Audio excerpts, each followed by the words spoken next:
right. That story ran a long way. I did want to get at least to the ALU story and to Amazon labor and what's going on over there, because we've done some work and some research into Chris Smalls and Amazon labor, and we have some thoughts and feelings about this. So what happened was that Seth Goldstein, he's the lawyer for one of the lawyers for ALU. He published last week on Twitter, this was on the 12th, on I think Thursday, breaking news, Region 29 of the NLRB GC, or General Counsel, has issued a complaint against Amazon for their failure to recognize, meet, and bargain with Amazon labor to reach a CBA. So that's a good thing. It's basically ordering Amazon to come to the table.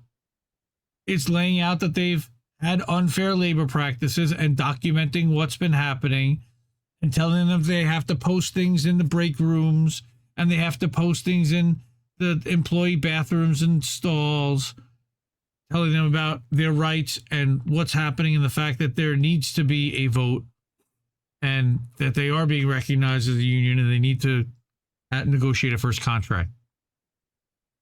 As a part of the remedy, okay, General Counsel seeks an order requiring Amazon to bargain in good faith with the union on request for the period required, whatever that is. That's referencing a previous case, as the required bargaining representative in the appropriate unit, and all other relief may be just and proper to remedy the unfair labor practices alleged. So this is just establishing their guilt for a court of law.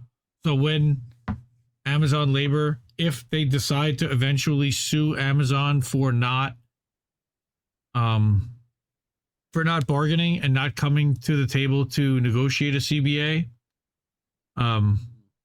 they've now got NLRB backing and consent from the General Counsel to the NLRB. So that's a good thing for Amazon labor. Now, NLRB is a government agency. They're affiliated, of course, with the Biden administration. So that's interesting. Democrats and labor, and we've been talking about that quite a bit. So that's a win for Amazon labor, at least for the workers, that they're being ordered by the NLRB. Now, NLRB can issue fines and they can issue all kinds of shutdowns. They're not going to.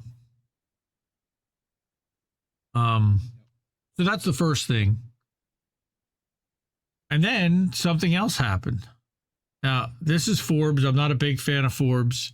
I'm also going to feature Luis Feliz Leon from Labor Notes, which is a great publication as well.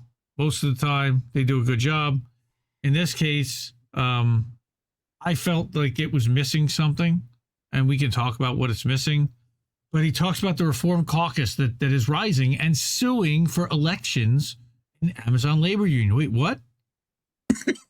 Yes. What?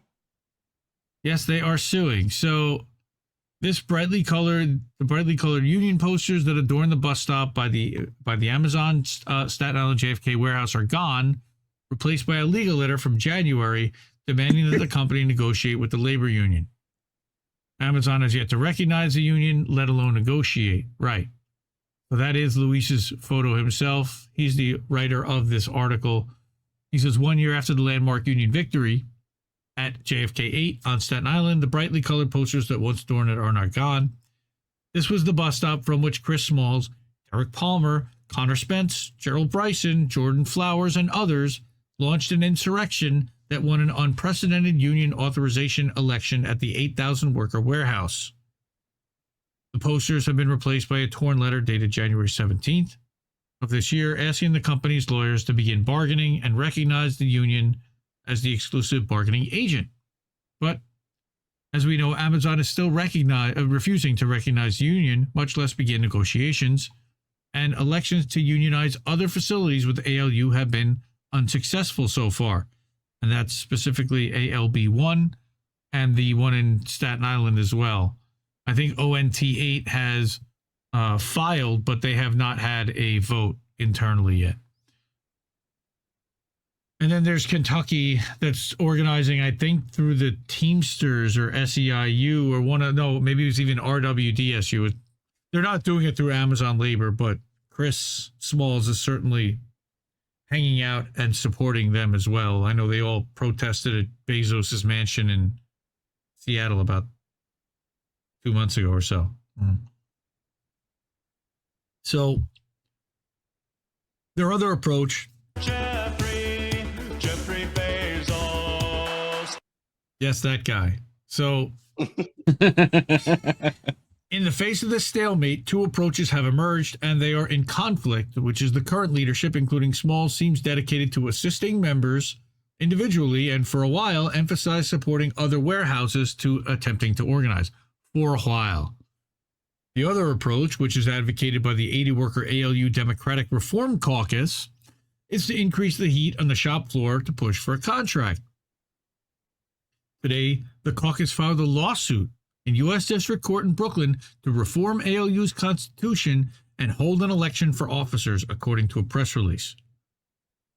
Wow. Okay. Look, we've been talking about Chris Smalls like not being at the helm and going and doing world tours, and we wrote about this back last fall. I know Colin's gonna have a lot to say about this. Let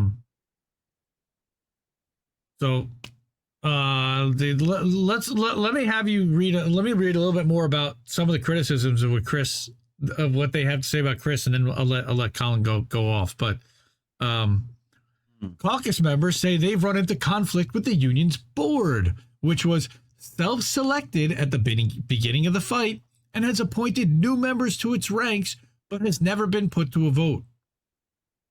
Before resorting to a lawsuit, caucus members say they spent 8 months on internal efforts to reform the union's governance and hold elections for key leadership posts. How about that? 8 months. That's about since September, isn't it? Interesting. That effort was capped off by a failed attempt at mediation by veteran labor educator and organizer Bill Fletcher. The ALU board had agreed to mediation and even suggested Fletcher as a mediator, then reversed course and rejected mediation before it could begin.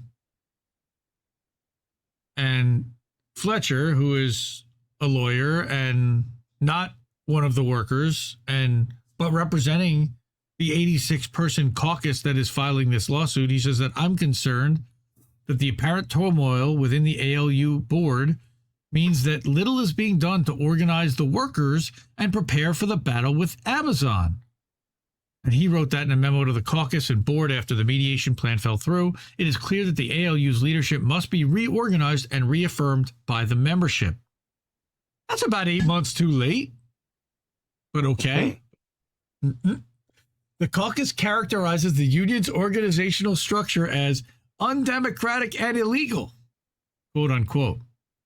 Members never had a chance to ratify the Constitution, they argue. The union was slated to hold elections after the NLRB certified its victory in the authorization election at JFK 8. That happened in January of this year. But the Constitution was amended by the leaders to allow for an election to take place only after the union ratified a contract. Why? That goal seems farther away than ever, although on July 12th, the NLRB issued a complaint against Amazon for its failure to bargain with ALU. Great. So what happened here? It's a shift in union culture. So caucus members say that they are leading the union to organizing inside the warehouse with a bench of 50 active organizers and hundreds of supporters. Their goal is to build power to win a strong contract. Notice whose name they have not mentioned so far. Yep. In order to do the kind of organizing necessary to take on Amazon and get a strong contract, democracy is key, said Connor Spence, who's a co-founder of the union and its former treasurer via text message. Rank and file workers need to be engaged, collaborating on strategy, surveying demands, and engaging in shop floor action. Most importantly, they need to have a say in who their leaders are. Yep. Rima Silla, who is one of 86 plaintiffs on the lawsuit and a member of the Reform Caucus, He counterposed that vision to what he described as a union whose leadership now kicks members out of its Wednesday worker committee meetings when they raise questions. Oh. Yeah. Eventually, meetings became bi-weekly, and then in May, they stopped altogether. They weren't getting the quorum, which is 10 active workers. They couldn't even get 10 active workers to show up. Instead of going to membership meetings, he said workers started going to the bus stop. So, and Scylla, who is an immigrant from Liberia, worked the night shift in the lead up to the historic election at JFK 8. He was key in organizing the yes vote among African workers. He used to teach high school economics and world history at a private school on Staten Island, but lost his job during the pandemic and came to Amazon to support his wife and 4 children. Oh, God. Scylla said he's been taken aback by the level of disrespect and yelling aimed at rank-and-file union members by the union's leadership. Level of disrespect and yelling aimed at rank-and-file union members by union's leadership. Yeah. He said, Amazon never respected us, but one of the key principles of ALU's scrappy organizing culture was that the union, by contrast, did show respect, or did for a while. And again, this is Mr. Scylla speaking. He says, we created our own culture, and here's what Chris had to say. And this is where my argument against this whole thing is. Put some respect on my name. That's as far as Luis is willing to take this. He doesn't criticize any further. He doesn't say anything. You'll see.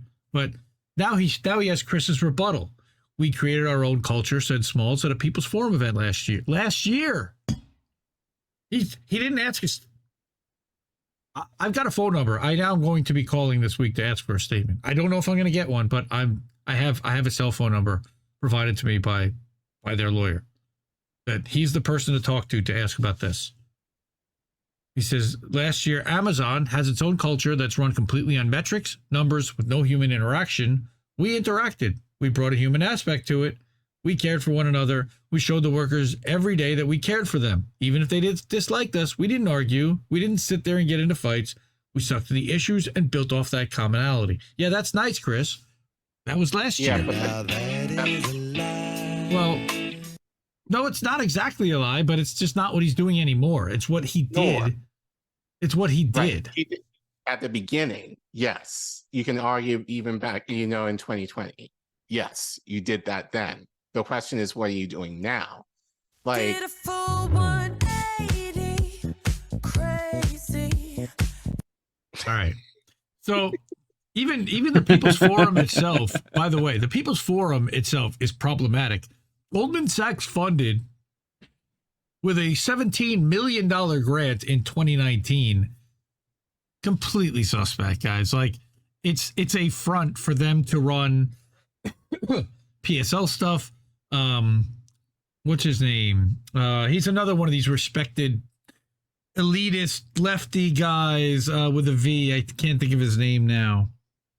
Indian from India. I can't think of his name, but anyway, so Connor Spence describes the union's current orientation as servicing the members. Workers see the e-board and staff as the union. He said via text messages, everyone is appointed by the board, from stewards up to officers, and there's a huge emphasis on offering things such as connecting people with a workers' comp attorney, rather than having organizing conversations, identifying issues, recruiting leaders, and organizing shop floor actions.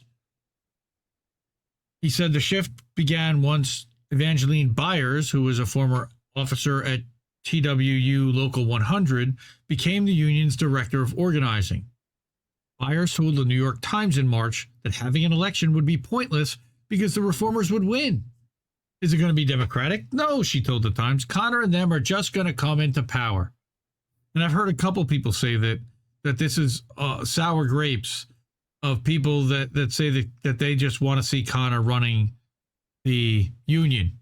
Here, Gerald Bryson, another one of the co-founders, also argued that the reform push is about Spence, telling Labor Notes that this whole coup is about Connor Spence being in charge. They'd rather tear it all down because Connor isn't running it. Pointed to a December membership meeting where caucus members walked out. Somewhere along the line, they lost that mission that the union is about the people, because they left and walked out on us. They abandoned their posts.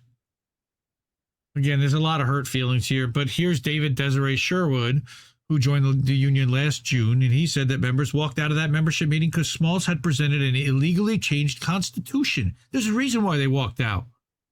Gerald Bryson, we were told that this is the Constitution now. We're not allowed to vote on it. I mean, these were his words exactly. If you don't like it, there's the door. Quote. Wow. Wow. Yep. Wow, incredible. Pretty much. Bryson also invoked the racial composition of the caucus to discredit what he described as 7 white people in a majority black workplace. The lawsuit filed today has 86 Amazon workers signed on as plaintiffs, and, quote, according to Sherwood, who is Filipino, the majority of the people who walked out during the December meeting were people of color. Also, the caucus, as it currently stands, is extremely diverse, so it's a claim that really doesn't have any merit. Bryson questioned the wisdom of even having a caucus because caucuses are formed when you have a contract and you want to change things. And at the end of the day, what? Go ahead. Okay. No, I mean, who doesn't want to change things in the union? Right. Isn't that kind of the point of, okay. So he says at the end of the day, unions are supposed to be democratic organizations that make sure workers have their voices heard. That's Sherwood again. And we're not seeing that in the slightest with how things have been operating.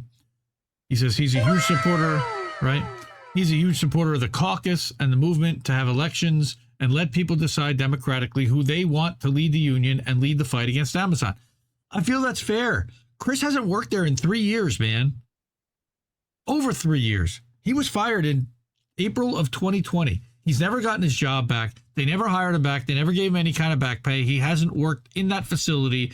And I believe he's not even allowed on the grounds at this point, which is why they have to be at that bus stop, by the way. So asked about the failed mediation, Bryson said that the problem was that Fletcher set the ground rules and decided who could be part of the effort. Co-founders Jordan Flowers and a former JFK worker, Tristan Lyon, who we covered a speech of his last May, they couldn't be involved.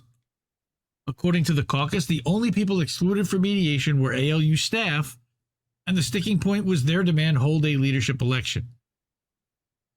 Michelle Valentin Nieves, who was the ALU's vice president, she directed all questions to one of the union's attorneys. Guess who? Seth. Who then directed me to Chris's cell phone, by the way. So the next question was, did you really win?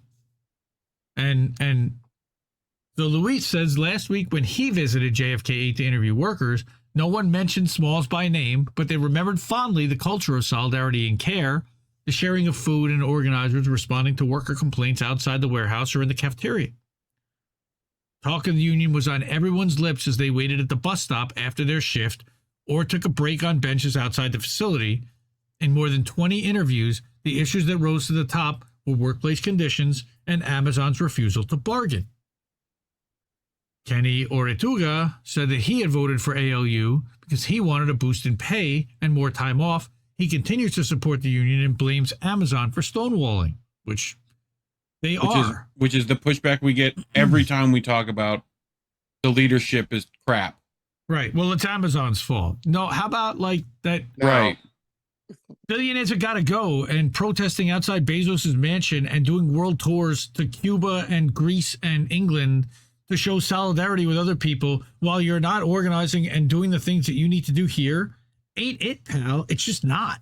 Unity doesn't represent what you're against. It represents what you are for. Thank you, Kwame Ture. Thank you, Colin, for bringing Kwame into this whole discussion, by the way. Hate it. Amazon is trying to play down the efforts of the union, is what Kenny said, that Amazon's big and they'll resist us as long as they can. And here's Brianna Lewis. She remembered when the ALU began organizing. She had just started working at Amazon. The union was everywhere. They're outside in front of the building. They were making calls. A constant refrain among workers if a problem arose was, go to the ALU people. They'll help you with whatever. Now I feel like it dried out, is what she says. The labor union won, but I feel like, yeah, they won on paper. Amazon's still standing, and they barely speak about the labor union inside, so did you really win? This is from a worker inside. Yeah. The Mammoth Warehouse now That's what she employs. said. Yeah, that's what she said. The Mammoth Warehouse now employs somewhere between 5,000 and 8,000 workers. I don't think there were that many then. I think there were about 6,000.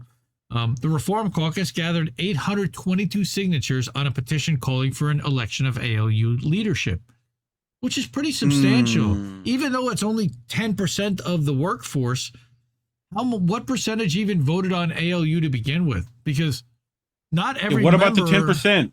Not every member of that facility is actually, I don't believe, is a member of the union. They didn't all vote on it. I don't remember. I don't remember if every single one of them from top to bottom is, or if it's just the warehouse workers in the warehouse. But they've got drivers and they've got office staff and they've got executive staff. They've got other people that are not part of the union.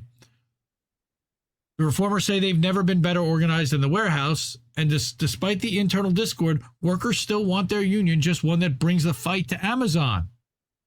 I think that we've talked about that. So this is one of the things that's been happening, is that the working conditions have only gotten worse with write-ups for time off tasks, or TOTS, which is any moment not spent working. Handheld radio frequency scanners that these employees are now required to carry track and record workers' productivity down to the minute, and managers use the information to punish workers who fall below their quotas. We talked about this, Colin, when we interviewed the Amazon workers last fall, summer, and fall, yes. right? Yeah. So dozens of workers at JFK 8 blame TOT for what Lewis described as random write-ups. If your stomach hurts and you're in the bathroom, they'll write you for TOT. It's write-up after write-up. Sometimes they've come as surprises. We've known plenty of people who got fired after over write-ups they never even knew about. So here is a woman named Felicia Price. Now, this is another story we've seen quite a bit. She's only been here for 3 months, but turnover sky high. Like many of her coworkers, she worked for Amazon before, but in another facility. To make it to the far west of Staten Island, she commutes 3 hours from Coney Island each day. Christ. Felicia. Probably. Hi, that's Felicia. She's taking public transportation because it doesn't. Driving, you know this, Indy, because you in the New York area. Like, it doesn't take that long driving. She's definitely taking public transportation, and her job isn't paying her enough as a temporary worker to be able to afford a car yet. But though she hasn't connected with ALU, she said what she wants to get, that she wants to get involved, and it would be good to have a shop steward in meetings with management to get accommodations. So that's good. She says, we need a union, and if my doctor's saying that I can't perform this certain activity, I shouldn't have to argue and go back and forth with management about what my doctor's notes say. The only thing that I will say about that is that if her job and her role requires her to do a certain physical thing and she can't do it, and that is the sole job that she is required to do, She shouldn't be there. she shouldn't That's be the thing. there. Like, They shouldn't continue to, they shouldn't reassign her, which is what she's effectively saying as a union member. No, like, if you can't do a certain, especially like if a physical position, like that should be on the job description. Right. Typically, if you can't do it, you're not hired to do it. So it's the idea here is just Amazon is just getting whoever they can, Right. without consideration of their needs, health needs, or whatever. They just need bodies to take out these orders. So really, unfortunately, she has no spot. She shouldn't have taken the job if that was going to be the issue. But that shows how desperate she is if she's willing to travel 3 hours one way to get get there. And it may be both ways. And It it'd may be other that work that's for both someone like ways. her. But even still, 3 hours of commuting each day to work an 8 or 10 hour day is it's sad that Wild. why For that much money. Right. So Fianton Barkley voted for the union last year, then left Amazon. She's been working there on and off since the facility opened in 2018. This is what they do. They let him go. They hire him back. The day of my visit happened to be her first day back, and she was a bit anxious, pacing back and forth by the bus stop. But she's kept up with news through the Citizens app. That's internally, and talking with other members of our Staten Island's tight-knit Liberian community.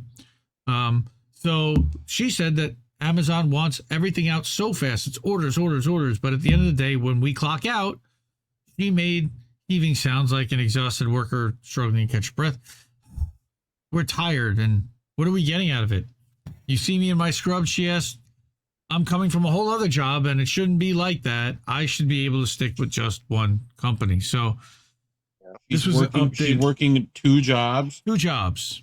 Ugh. Shout out to Luis. I sent him a DM and thanked him for writing this article. I think he went soft on Chris.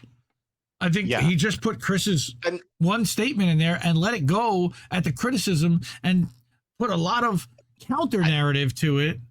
But here's what's going on. Go ahead. Go ahead. So here's more to the story. And now we know the rest of the story. Thanks to Big Mad Crab, I believe, who put this in the group, in one of the group chats. CPUSA, this is Rainier Shea.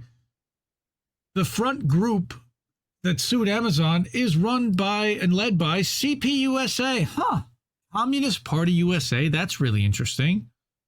Right? So congratulations. You played yourself. Right? So the argument of the ALU Democratic ALU DRC, the CPUSA-led group that's suing Amazon at the same time as a strike, is simple. The union's leadership has been picked unilaterally, which they have, and the caucus seems to make the election of another one possible.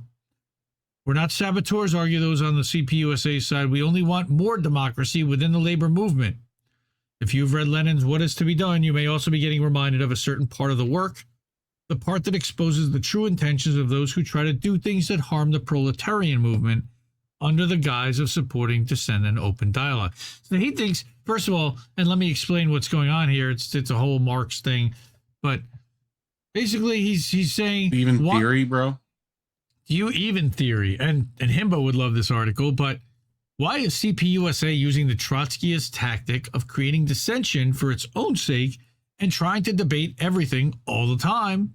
Because that's how it can sustain its opportunist project while it undergoes a terminal decline in its organizing presence. So this is crapping on the group that is bringing the suit against Chris Smalls. Not saying that they're not democratic, that they're not Democrats enough, but that they are that they're just wreckers, that they're only doing it to be obstructionist and to cause dissent within the ranks to keep people, I don't know what. But, you know, again, the feds are glad to assist. He's of course, if they're not taking, he's basically accusing these people of being feds or aligned with being useful the feds. Idiots or feds. Right. Okay. But when they talk about the need for a democratic labor movement structure, their aim is to lead the movement into the marsh, as Lenin said.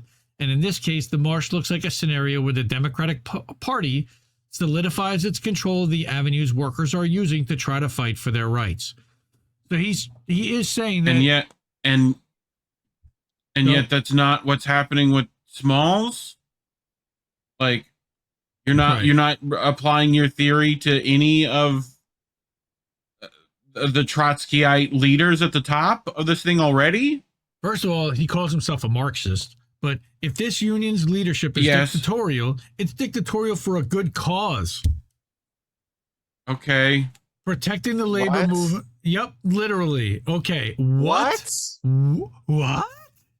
Yes. I read you the line. This reminds me, and I said this in a tweet, reminds me of what Sagar said on a clip that on Breaking Points. He was like, Joe Biden, like, he found it refreshing that Joe Biden was actually being like toxic verbally to his staffers, because it shows he has passion. No, it doesn't. Man. It's what I get against Trotsky. I got nothing against Trotsky. I got something against the people that seem to support Trotsky. The Trots seem to have a problem with us as independents for whatever reason. Whenever we have a real issue, and it's the ones who go absolutely over the top and over the line and then decide to make a major issue. First of all, guys, we're nobodies. We are absolutely powerless with no influence and a tiny little YouTube channel. Why anyone would be mad at us for anything is hilarious. For anything that we write, say, think, or do. But on top of all of that, for whatever reason, it seems to be the theory bros who are into the trots. That's who seems to be the ones that get triggered by whatever we want as far as freedom. Some modicum of freedom, but we are certainly socialists. We want to see co-ops. We want to see workers owning the means of production. We're not theory bros. I'm We okay live in the with real world, full commie shit. right? Like I'll try it. No, it's fine You know? to be. It's fine to know theory, but if you don't apply it, then it's useless. Yes. So these are probably people who are just reading the books and basically pointing fingers and being like, "You need to do it this way." No, you need to Half actually. of them didn't even read the book. They saw the Probably. movie, if anything. Probably. So it's the idea of like, you need to actually be on the ground and actually do the shit and apply the theory to see if it works. And Like I watched Stalingrad and play World of Tanks. Like I'm doing good. So the question you is, know? are these guys involved in JFK 8 at all? No. Have they spoken to any of the employees there? No. So shut the fuck up. This guy You Rainier, can't just point fingers like looking at it from your viewpoint and make criticisms based on this. I think what's also happening here is that he's looking at two different parts of the equation, which is number one, they're calling out ALU specifically and Chris Smalls, and he's talking about an Amazon strike that's happening in California, having nothing to do with ALU whatsoever. So if you think that calling out Chris Smalls on the East Coast is impacting the strike that's happening on the West Coast, sorry, he's fucking up, and he's ignoring his responsibilities as the leader of the Amazon labor union. He has not put a PR arm in place that can counter any kind of narrative or create any kind of shape, any kind of a view from their own perspective, We talked from the about worker this. perspective. We talked about this the other day about what he is doing, which we've covered quite a few times. Right? He's doing speaking gigs and arrangements and traveling for work, and I mean, we've definitely went into how those are not necessarily what he should be doing. That's fine. But no, actually, I'll take that. That's not okay because you haven't gotten a win yet. Well, see, that's the thing, right? What do those things... You're talking about something you really are trying to do right now. You really have if this is to be going around and trying to encourage people or even talking about how to establish a union. You haven't done it yet. So that's that's the thing is like, what is he talking about when he's at those speaking gigs, right? What is he showcasing? How much is he raising? Is he raising it for the union? No. Is he raising it for himself? Is he like, what does he gain from this supposed exposure? What is he exposing? Fame. Sure. Fame for himself. That's all Self. it is. Yep. Self. Like it's not gaining the union anything. And granted, he cannot go to JFK 8, but he should be doing, or not him, AOU leadership should be there constantly. Like now he's gonna do a tour with everyone's favorite Manhattan prisoner, Steve Donziger. Yep. And you know what? And for some reason on the network, I've gotten the most heat for criticizing. I'm not sure why, because I'm probably the most vocal about it. But like, I know. Yeah, you and Lucy both got some clap back from Smalls on stuff. So Smalls and then some other channels who like favor Smalls, but I don't give a fuck. I'm going to say anyway. But like, this is what we were saying last year. And this is what we were warning people about. Actually, no, so it's really now 2 years ago. That and Indy, what was my call here for this Donziger thing? What do you think I think was gonna happen? What did I claim? What was my Nostradamusing? Well, remember? Yeah, Marianne something, right? No. With Donziger stuff. Right. Oh, right. What do you think that might give Amazon? They'll end up suing him, and just like Chevron did to Donziger, they could potentially put him in house arrest for violating XYZ and have him locked up. And would that be so bad for Chris to have nowhere to go but to raise money and raise his profile and potentially fight a lawsuit? I mean, house arrest is bad. House arrest is bad, but he get to spend time with his twins then. And again, that's Reef speculation. I'm not saying that, but I did want to also bring this up. This was a good kind of timeline from Molly Bohannon over in Forbes, and I'm not a big fan of Forbes or corporate media, but she talked about the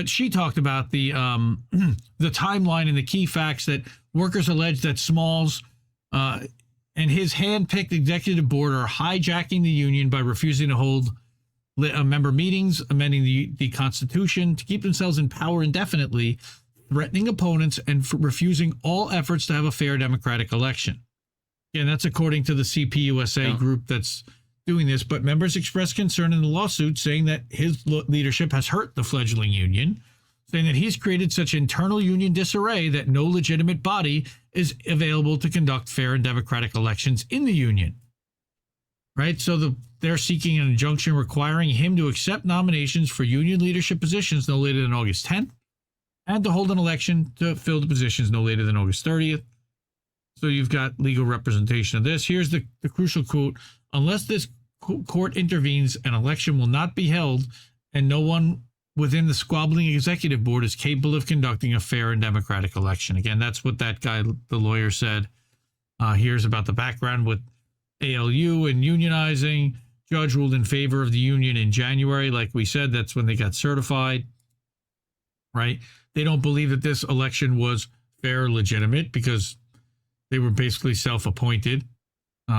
And that doesn't even talk about Derek Palmer and the fact that Derek Palmer had to resign as vice president from the ALU amid charges of domestic violence. And that's Chris's best friend. They traveled to Greece together recently since he resigned. Since. I asked for a statement from the lawyer, and he never responded to me about that. Did he go there representing ALU? Did he go there on his own dime? Did somebody pay for him to go? Is he still affiliated with ALU? Nobody answered that. But look, he resigned. My understanding. What about those Cuba trips? Well, he didn't go to Cuba with Chris. Those Cuba trips, huh? He didn't go to Cuba with Chris. Huh? He didn't go to Cuba. Yeah, but I know. I'm saying, right. Like, yeah, man. I'm gonna kill it. I'm just saying, if they paid for that one.